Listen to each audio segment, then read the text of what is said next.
Buenos días, una vez más, bienvenido a nuestro programa Yo sí soy inmigrante, donde contamos las historias de nuestros compatriotas venezolanos, la historia de cada quien, la historia particular, el sentir y lo que le ha sucedido a través de su viaje fuera de nuestro país. El día de hoy tenemos con nosotros a Darwin Hernández, quien además eh, contamos con una amistad de hace muchísimos años, desde adolescente, y para mí es un gran orgullo tenerlo acá conmigo en su programa. Buenos días, Darwin, ¿cómo estás? Buenos días, hermano. Feliz y contento de saludarte y poder compartir mi experiencia aquí en tu programa. Bueno, de más está decirte, Darwin, que estamos totalmente agradecidos por haber aceptado nuestra invitación al programa y tener la disposición para la misma. Desde acá, un saludo inmenso a tus hijos, a tu esposa. Darwin, señores, es un hombre de familia, trabajador, de más está decirlo. Un hombre entregado a su familia, de verdad que lo considero así porque lo he visto. Darwin, el fin. Nosotros queremos conocer tu historia particular. ¿Cómo fue ese proceso de llegar a Brasil, que es donde te encuentras actualmente? ¿Lo hiciste por las razones que actualmente atañen a la mayoría de los venezolanos? ¿Ya lo tenías planificado previo a eso? ¿Ya estabas en Brasil luego que las cosas se agudizaron en Venezuela? ¿Cómo llegaste a Brasil? Bueno, la historia es bastante larga, ya llevo 3 años aquí en Brasil y bueno, no pienso regresar a Venezuela con la situación que están viviendo nuestros hermanos venezolanos. Decidí venirme a Brasil por la situación que enfrentan todos los venezolanos que están en Venezuela. Sin embargo, hoy en día está más cruda la situación, está más difícil, pero yo trabajaba en una escuela, daba clases, aquí se dice aula, ¿no? Daba clases en una escuela en Punceres, en un pueblo bien pequeño, y llegó un momento que todo empezó a faltar y era difícil. Yo me recuerdo que una vez fui a dar clases hasta con unas crocs, unas cholas, y eso me llevó a una situación de pensar bien serio de tener que dejar el país. Ya muchos amigos lo habían hecho. Y recuerdo que me ponía a pensar y comencé a leer un libro muy famoso, que ¿Quién se ha llevado mi queso? Y se lo recomiendo a todos los que no han decidido, pues. Ahí se van a dar cuenta de que muchas veces estamos en ese laberinto y pensamos que el queso va a regresar. Y eso, pensar que va a regresar y no movernos a buscarlo, es donde perdemos el tiempo. Y el tiempo es muy importante. No podemos perderlo esperando que alguien nos resuelva nuestros problemas. Tenemos que salir a buscarlo, las soluciones. Así es, y ahora que tú haces referencia al tiempo, yo quiero tocar el punto, ¿no? El tiempo. A veces no tenemos idea de lo que representa y de lo que significa. En algunas oportunidades he puesto como ejemplo lo siguiente. Dios nos entrega todos los días un cheque de 24 horas. Y lamentablemente, en muchísimos casos, no sabemos invertir ese cheque. Cierto. Pero Dios es tan grande, tan comprensivo y tan digno, que al siguiente día nos vuelve a entregar otro cheque de 24 horas. Y nosotros los seres humanos, aún, por colocar un ejemplo, el tiempo, aún no hemos terminado de entender lo valioso que es este. Tan valioso que pregúntaselo a un hijo que tiene 1 año sin ver a su papá o a su mamá, o a un padre que tiene 5 meses sin ver a sus hijos. La magnitud y la grandeza del tiempo que los seres humanos nos falta mucho por aprender a invertir el tiempo y aprovecharlo. Ojalá tengamos la capacidad de analizar algo que para muchos es significante. La mención del libro, ¿no?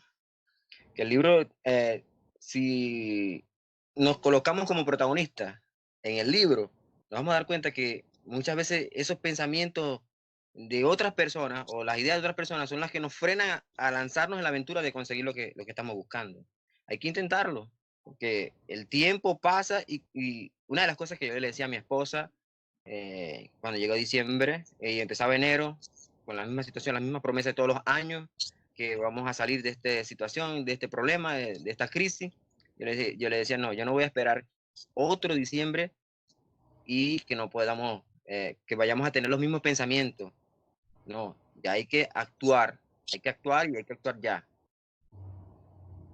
Importante, más aún cuando se tienen hijos a los que hay que responderles, hijos los cuales dependen muchísimo de nosotros, somos el soporte, somos la guía y somos el ejemplo. Evidentemente, quedarnos a la espera y como tú haces acotación, de depender mucho de lo que la gente dice o que la gente decida, en el peor de los casos, a veces permitimos en extremo de lo que la gente decía por nosotros y somos nosotros los que debemos decidir y dar el primer paso, ¿no? Por Sí, supuesto, en familia más rápido.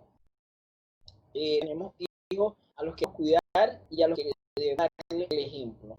En eso tenemos que ser extremadamente cuidadosos.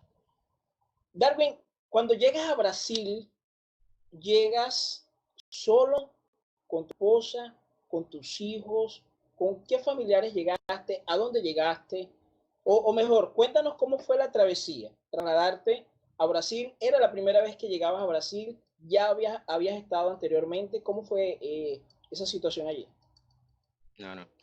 Yo, la verdad que comencé a aprender portugués desde el año 96, con experiencias que tuve con pastores misioneros que estaban en la ciudad de Maturín, donde yo vivía, y con ellos comencé a intercambiar, pues ellos no hablaban mucho español, yo no hablaba mucho portugués, y desde ese entonces comencé a aprender un poquito a poco el portugués.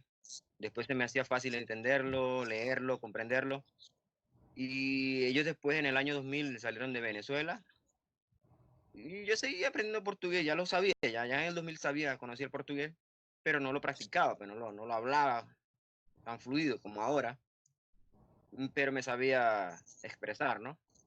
Y yo salí en el año 2017 de Venezuela. Me recuerdo claramente que en el mes de mayo, 12 de mayo, con unos hermanos que iban a Boavista, yo conseguí el dinero y no le dije a nadie porque siempre he sido así, pues cuando voy a viajar no tengo que comentárselo a nadie porque justamente siempre hay personas que te dan su opinión acerca de lo que puede ser tu futuro. Y entonces, a veces tú dices, no, yo pienso viajar a la playa esta Semana Santa, por ejemplo. Y la gente dice, no, ¿por qué tú vas en Semana Santa? Que te va a pasar esto y esto y lo otro. Y muchas veces esas ideas, o esas recomendaciones son las que terminan convenciéndote de que no puedes hacerlo o que no debes hacerlo. Y no dije nada y me monté en el autobús, llegué a Boavista, llegué en la casa de mis amigos pastores que me abrieron las puertas, me ayudaron y allí fue difícil, pues yo llegué a Boavista no como me ven ahora, llegué bastante delgado, había pasado, no es que había pasado hambre, ¿no? Sino que no comía la comida alimentación que me hiciera ganar peso, más bien lo que hacía era comer prácticamente como que estuviera preparándome para las Olimpiadas. Me parecía un atleta de Olimpiadas, demasiado delgado, como que iba a correr el maratón, pero allí ellos me recibieron, me brindaron el apoyo, la ayuda, mis primeros pastores, amigos, que aprendí portugués, y siempre les estaré grandemente agradecido por ello. Y bueno, fue difícil también encontrarse con todos los venezolanos que están en Boavista, la situación, todas las cosas que hay que enfrentar. Es difícil, es bastante difícil, pero poco a poco uno va entendiendo cómo es el sistema, ¿no? Ese es un factor importante en el hecho de que, yo lo he aconsejado mucho, hice un programa denominado Cómo proyectarse luego de la inmigración o antes, ¿no?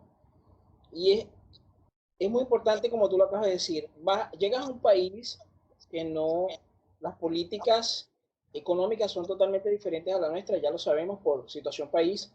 En el caso de Brasil, como en otros casos, hay que aprender un idioma más. Que acoplarnos a una sociedad con cultura, costumbres y leyes totalmente diferentes a las nuestras. Y eso cada uno de esos factores son un proceso en sí. Cada uno trae intrínseco un tiempo, cada uno trae intrínseco sus dificultades. Y eso que tú acabas de contar, a veces decirlo no es tan fácil como vivirlo, ¿no? Yo le voy a contar una anécdota a mis seguidores.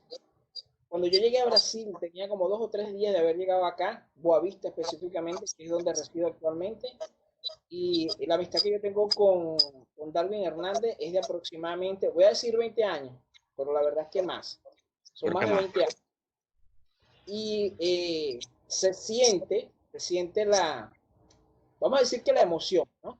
De que de la primera persona que es allegada a ti, a mí de las que me recibieron, que en este caso fue mi hermano su esposa, este, que vivió contigo la adolescencia, que vivió contigo ciertas experiencias bien emocionantes como muchachos al fin, y encontrarlo, básicamente yo aquí, ya él estaba aquí, fue mi querido amigo Darwin Hernández.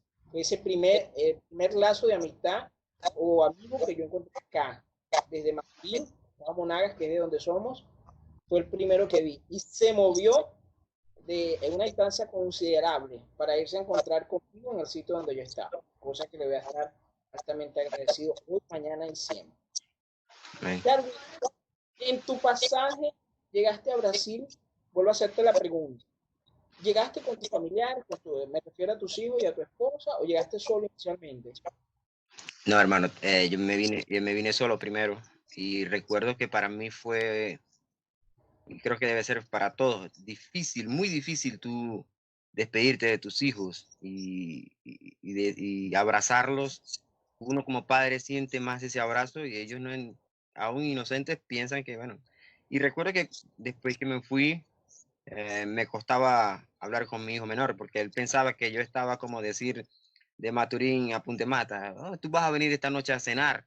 Cuando me decía así, ay, eso me pegaba demasiado, me golpeaba el corazón, los hilos del alma y yo le decía, no, hijo, yo estoy muy lejos y llegué solo y después de eso me fui a una ciudad que es bastante alejada y aún peor, pues, fue difícil, pues, ese primer mes porque en la ciudad no había ni siquiera internet, no había señal de teléfono, y tenía que viajar unos cuantos kilómetros a otra ciudad pequeña, digamos un caserío, y había internet en la escuela solamente de ese pueblo. Entonces tenía que pegarme de la cerca de la escuela para llamar a mis familiares, a veces tarde de la noche, y rogando que mi teléfono no se descargara. Era una película verdaderamente dramática, pues lo que uno vive. Es una película bastante dramática y sé que muchos la han vivido en diferentes formas, pero estamos decididos y cuando uno está decidido a luchar, uno tiene que tragar grueso, como dicen popularmente en Venezuela, y seguir para adelante. Pues. De hecho, nosotros que ya estuvimos militando y fuimos compañeros de armas, sabemos que a veces hay que ocultar los sentimientos y sacar la garra y el corazón. Así es, amén. ¿Cuánto tiempo estuviste alejado de tu familia? ¿Cuánto tiempo transcurrió desde la separación hasta volverse a reencontrar? Bueno, yo me recuerdo que me había ido a ese lugar y regreso como al mes porque tenía que sacar la cartera de trabajo, no la entregaban tan rápido. Y casualidad que regreso un domingo en la noche y era un domingo, Día del Padre en Venezuela. Ni siquiera sabía que era el Día del Padre porque había perdido la noción del tiempo y todo lo demás. Y cuando me di cuenta que es el Día del Padre en la ciudad de Boavista, donde podía comunicarme, empiezo a comunicarme y, oye, la verdad comencé a llorar y comencé a pedirle a Dios fuerza. Y ahí decidí traer a mi esposa, pues, y a mi hijo menor. Yo tengo 3 hijos, uno de 15 que va a cumplir 16 en este mes. Tengo una hija de 11 y el menor que tiene 8 años. Bueno, en aquel entonces él tenía menos, tenía 6 años y comencé a llamarlo. Más le dije a mi esposa que tenía que venirse. Igual, sin despedirse, sin decirle a nadie porque tenía que venirse, pero quería que ella estuviera pasando dificultades en Venezuela y entre los podíamos darnos fuerza, pues, y hasta ahora nos hemos mantenido luchando porque nos amamos y ese amor nos da fuerza, pues nos da para seguir luchando, pues gracias a Dios estamos bastante unidos. Y pasó después casi un año para traerme a mis otros dos hijos. Todavía me acuerdo y bueno, pues fue una travesía. Eso sí fue una travesía, traer a mis dos hijos mayores, porque mi hijo menor ya, él tenía pasaporte, mi esposa también, y mi hijo mayor tenía pasaporte, pero mi hija no tenía pasaporte. Y fue difícil, mismo que, aun cuando yo tenía permiso para sacarlos de Venezuela, ¿no? Pero las autoridades brasileñas no eran tan fáciles si no estaba su representante y tal, y si no tenías pasaporte. Ahorita es mucho más, hay mucho más flexibilidad. Y recuerdo que yo tuve que pasarlos a ellos caminando por frente de la Policía Federal y hacer como que vivíamos en ese lugar y después más adelante tomar un carro para llegar a Boavista, sabiendo que, o sea, es decir, pasé la Alcabala caminando y más adelante fue que tomé el carro, porque si no, no me hubieran dejado entrar. Si yo me montaba en el carro y pasaba por la Alcabala, nos bajaban a todos y no nos dejaban entrar. Claro, es bastante difícil esa situación. Hoy en día, ¿cuánto tiempo tienen ellos ya aquí en Brasil? Y tu estatus de vida, ojo, no económico, de vida, ¿cómo te sientes? ¿Cómo te has desarrollado? ¿Cómo has crecido? ¿Qué haces? Oye, mi hermano, mi vida ha cambiado bastante. No, digamos, mi forma de ser, la persona que yo era, no es así que ahora, porque estoy en Brasil, ahora no trato a las personas, no, todo lo contrario, ahora me siento un poco más humanizado, yo creo, y me duelen muchas cosas, pero bueno, mi vida ha cambiado, yo trabajaba en escuela, trabajaba con niños, adolescentes, dando clases, y era el profesor en Venezuela. Aquí, cuando uno sale de Venezuela, lo que era no puede seguir siéndolo tan fácilmente. Ah, si tu educación sí, siempre por delante, tus ejemplos de vida, pues lo que tú has hecho, mantener esa educación es lo que te va a definir, pero tu profesión no la puedes ejercer porque lógicamente es otro país y otro idioma. Entonces ahora estoy aquí en una ciudad llamada Shereder, una ciudad que yo, para mí, por lo que he descubierto, ha sido fundada por inmigrantes, inmigrantes así como nosotros, vinieron aquí en esta zona de Brasil y fundaron. Aquí uno consigue descendientes de austríacos, alemanes, italianos, holandeses, polacos. Y bueno, aquí se hablan dos idiomas, que es el portugués y el alemán. Hay una fuerte influencia de alemanes aquí.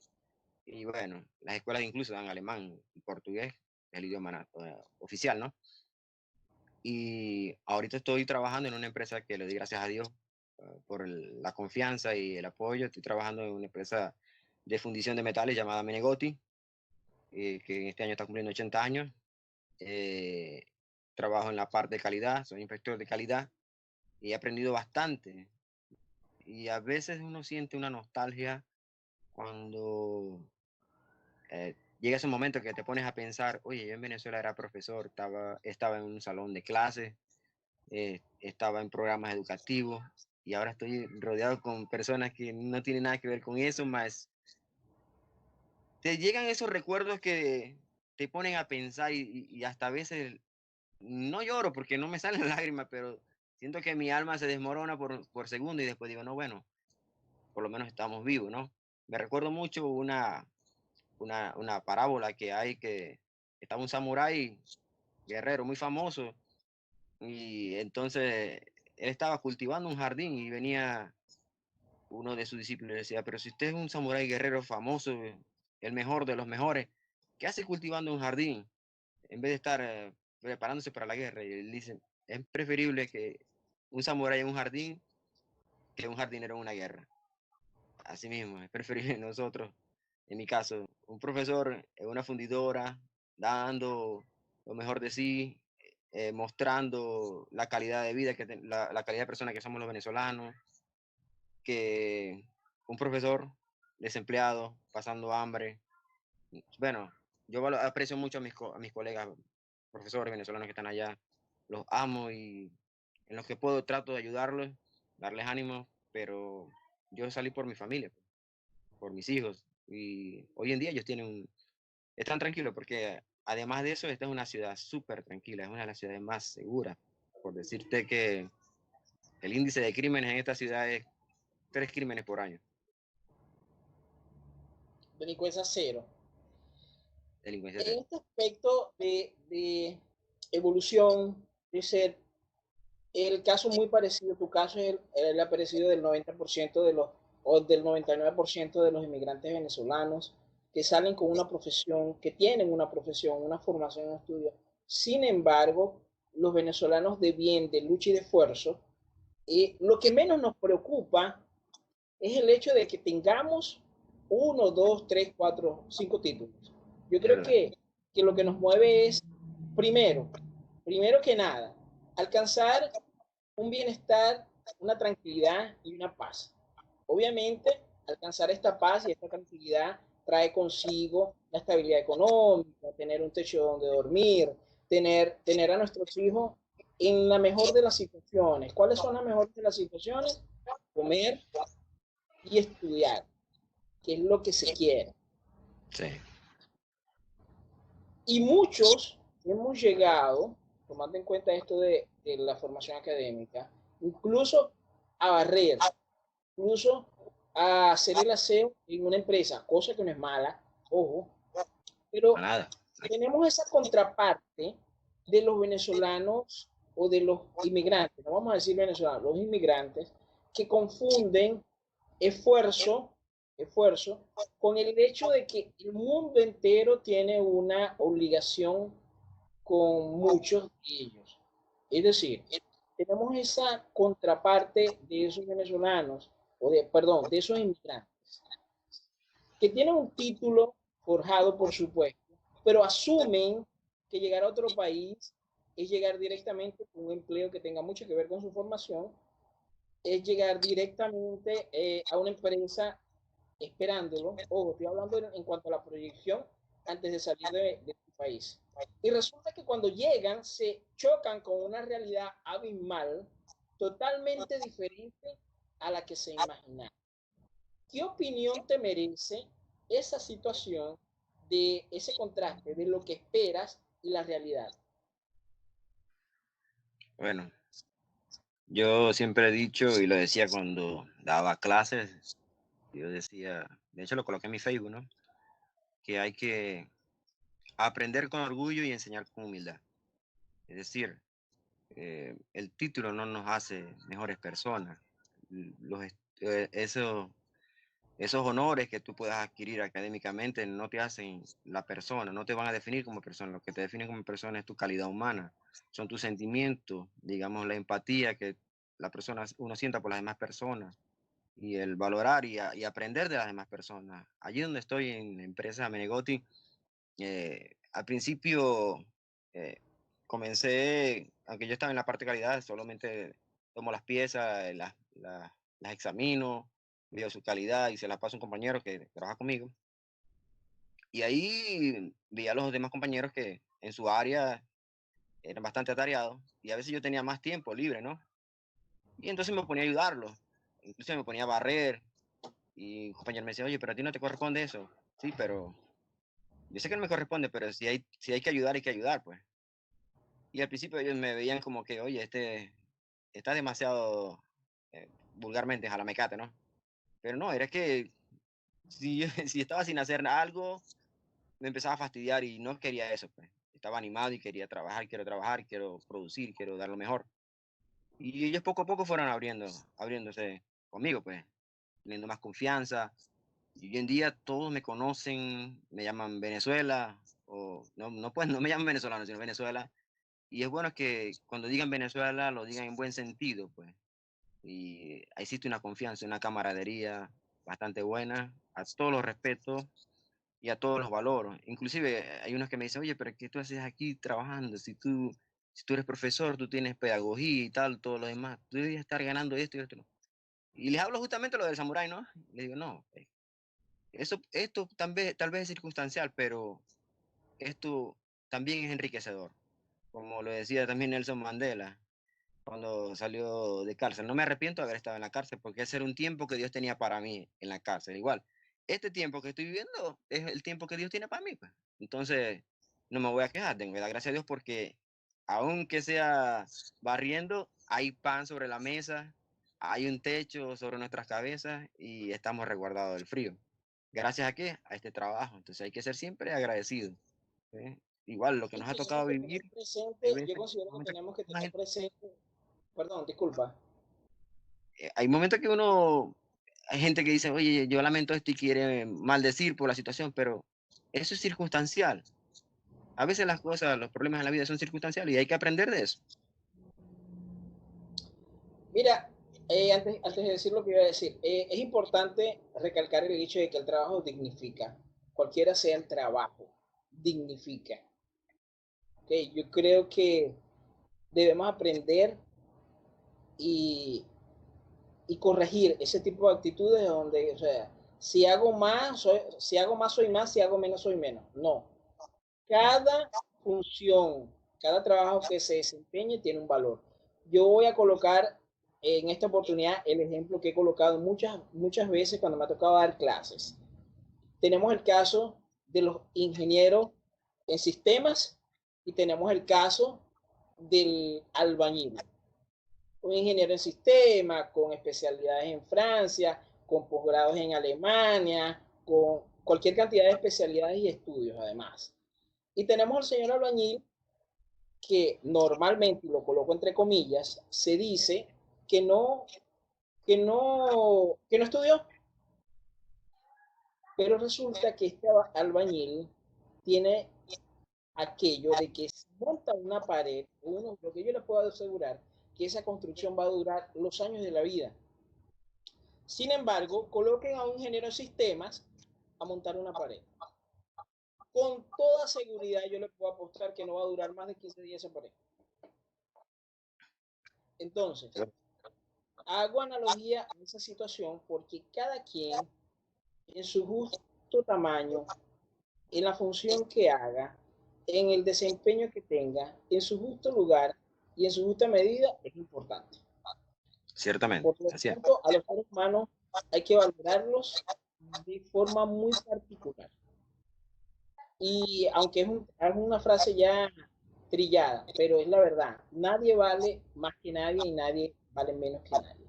Todos somos Así es. exactamente iguales y proporcionalmente útil en lo que nos toca ser útil. Así es simple. Sí, correcto, Darwin, mano. en Venezuela, tus papás, tus hermanos, ¿aún continúan en Venezuela o ya lograron salir todos de Venezuela? En Venezuela tengo un hermano, uno de mis hermanos mayores, y de hecho hace mucho que no he podido conversar con él. Mi papá está aquí en Brasil, en la misma ciudad que estoy yo. Mi mamá está en Chile, mis hermanas están en Chile, y aquí en Brasil tengo hermanos en Paraná y en Roraima, en Boavista. O sea, mi familia está por todos lados. Pero bueno, estamos haciendo el esfuerzo y ya este año, Dios mediante, voy a traer a mi mamá y a una hermana para esta zona. Creo que nos vamos, en diciembre vamos a comernos las hallacas juntos. Amén. Gracias a Dios. Darwin, consejos para el que está pensando salir de Venezuela o el que ya salió de Venezuela, perdón. Bueno, consejo. El que está en Venezuela está por sus razones, pues. Es su vida, cada quien tiene esa decisión de dónde me quedo, dónde puedo estar, dónde quiero vivir, dónde quiero establecerme. Ciertamente tenemos un país que es un desorden, es un caos, ¿no? Es una mentira. Hay gente que lo defienda, hay gente que diga lo contrario, pero es la verdad nos choca y nadie puede esconder esa realidad. Yo lo entiendo, pero el que piensa salir o el que ya salió, hay que seguir luchando y sobre todo que donde quiera que usted esté, donde se encuentre, usted es Venezuela, usted es un venezolano. Cuenta mucho lo que decimos, cuenta mucho lo que hacemos. ¿Eh? Siempre tengo eso en mente. Hay muchas personas viéndome. Hay que ser ejemplar. No vas a ser excelentemente perfecto, ¿no? No vas a ser perfecto nunca, pero hay que ser ejemplar. Luchar todos los días como si fuera el primero, y en la noche darle gracias a Dios por todas las cosas que hemos alcanzado. Yo le decía también en Boavista a las personas, ustedes salieron de Venezuela y cuando estaban en Venezuela tenían un pensamiento, ahora que llegaron aquí, muchos se sienten mal por lo que han encontrado. No, empezar de cero no es tan malo. ¿Por qué? Porque todo lo que viene es ganancia. Si empiezas de cero, todo lo que viene es más uno, más dos, más tres, lo que sea. Entonces empezar de cero no es tan malo. Hay que aprender y de lo que aprendemos ya es una ganancia y ponerlo en práctica. Muchas personas preguntan cómo es aquí en Santa Catarina, y todo lo que me preguntan ¿es fácil montar un negocio aquí? Sí, es fácil, cumpliendo con las reglas y leyes, pero es difícil cuando eres inmigrante porque no tienes el capital muchas veces. Entonces todos tienen la idea de que hay que ir a Santa Catarina es a montar una buhonería, a montar ese mercado que hay en Venezuela, que todo es una venta, un bachaqueo, una reventa de productos a otro precio. Eso aquí no es viable porque aquí la situación es diferente. Hay empleo y hay un mercado comercial que ya está establecido con sus leyes. Entonces, si hay empleo, oye, tienes que ir primero a aprender cómo es el sistema comercial aquí. Entonces muchas personas a veces creen que lo que usted hace fácil en Venezuela, afuera también es fácil. Es una gran mentira. Y hay que sacarse ese chip de que las cosas como son en Venezuela son aquí afuera. No, es otra cultura, hay que respetar. Igual, critico mucho y les digo a los venezolanos, no nos burlemos de lo que estamos viendo afuera. No comparemos. ¿Por qué? Porque está mal, es de mala educación. Ah, no, las mujeres, por ejemplo, lo criticaba. Las mujeres de Perú son esto y lo otro, las mujeres venezolanas son esto, las mujeres de Ecuador, las de Bolivia. No, eso no está bien, no nos hace bien y eso no es educación. Y yo creo que ese es mal uso de la educación. Igual, llegar a un trabajo y enseñarle a todos cuáles son las groserías que usamos para caer bien al grupo. Pienso que estamos arando mal el terreno. Y ese es un consejo que les doy. No apliquen eso. Mientras usted mantenga educación y distancia, sea puntual y respetuoso, eso que usted da, eso va a recibir. Así es. Realmente, todo lo que nosotros demos va a ser proporcional para lo que vamos a recibir. Por eso es que es muy importante tener en cuenta y estar claro que no podemos salir a la vida a pretender a ganarle a la vida. Señores, la vida, quien la dirige es nada más y nada menos que Dios. A ese nadie lo engaña. Entonces, por lo tanto, el que definitivamente es malo no tiene que extrañarse cuando las cosas le salgan mal, Es verdad. porque ya está claro desde el corazón que es malo. Sin embargo, y a las pruebas me remito, a muchísima gente en el camino de la vida que las cosas le han salido muy bien. ¿Por qué? Porque antes de cualquier cosa tienen a Dios al frente. Cuando hacen una acción la hacen de corazón y alma y sin hipocresías. ¿Ok? Hace unos programas atrás hacía el comentario de que hay que tener mucho cuidado cuando nos ayudan, porque queremos aprovecharnos de esa persona que nos ayudó. Y si la persona no permite que se aprovechen de ella, entonces la persona es mala. Y a veces pretendemos subestimar la inteligencia de esas personas y hacerle ver que no es mala porque simplemente tú no me ayudaste. No, no, no, no, ya va, vamos a entender algo. Lo que yo quiero conseguir, sea en Brasil, en Colombia, en Perú, en Bolivia, en Panamá, en Alemania, donde sea, yo debo intentar conseguirlo a través de mi esfuerzo, no pretendiendo ni esperando que el resto del mundo me ayude. Ojo, obviamente, si a mí me van a ayudar, bienvenido sea. Y eso es magnífico. Pero no Claro, podemos traer en la cabeza la percepción de que vamos a recibir ayuda siempre. Nadie tiene obligación con nosotros. Tan correcto. simple como eso. Tan simple como eso. Bien, Darwin, una vez más agradecido por aceptar nuestra Oye, invitación. creo que se me olvidé algo. Dígalo. Hubo una parte de esta travesía que no conté, y fue que yo estuve viviendo en Río de Janeiro, no en la ciudad de Río de Janeiro, en el estado de Río de Janeiro, en Teresópolis. Y estabas hablando de las cosas que hacemos, ¿no? Nos producen bien, se nos retribuyen, yo también lo comentaba, y eso ha sido una ley en mi vida. Yo no rompo puentes en mi vida, o sea, es decir, no, pensar, no voy a necesitar más de ti, Alexander Aragón, y no te voy a tratar mal, entonces no te voy a ver más, entonces te voy a tratar mal y chao, hasta nunca. Eso no es no es una ley en mi vida. Una ley en mi vida es no quebrar puentes. Y cuando estoy viviendo en Río de Janeiro, el estado de Río de Janeiro, en Teresópolis, aún mantengo las amistades que hice allá, a cuales aprecio, fueron familia en ese entonces y continúan siendo familia. ¿Por qué? Porque me brindaron calor de familia. Aquí en Brasil, no sé cómo será en otras partes de América Latina o del mundo, he conseguido familiares, personas que son como familia. Igual me pasó en Boavista, en Roraima y aquí en Xereder, donde estoy, he encontrado familia.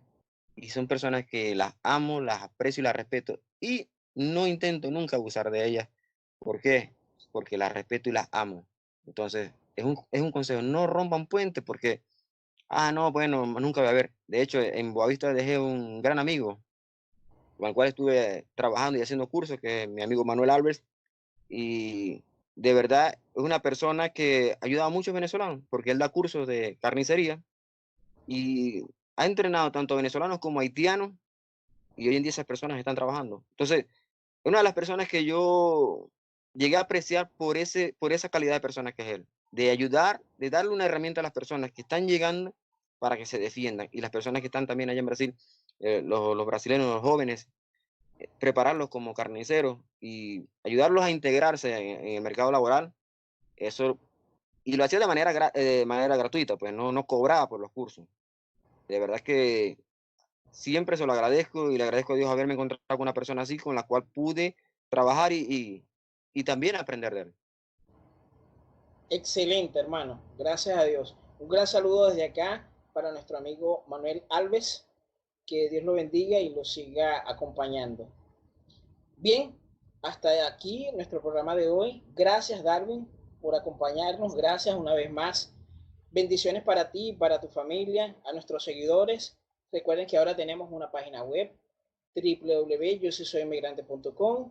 Cuando quieran ver nuestras entrevistas, solo deben entrar en entrevistas.yosisoyinmigrante.com. De igual manera nos pueden acompañar por nuestras redes sociales, en Instagram, Alexander Aragol BR, en Facebook, Alexander Aragol Figuera, en YouTube, Yo sí soy inmigrante, y allí puede compartir con nosotros. Acompáñenos, compartan, de tal manera que podamos seguir creciendo, seguir permaneciendo en el tiempo y de alguna u otra manera ayudar a nuestros compatriotas o a cualquier otro inmigrante de cualquier país para colocar nuestro granito de arena para orientar. Mil Sí, bendiciones a todos y que tengan un feliz día. gracias, hermano. Hasta luego, hermano. Gracias. Vamos juntos, como dicen aquí.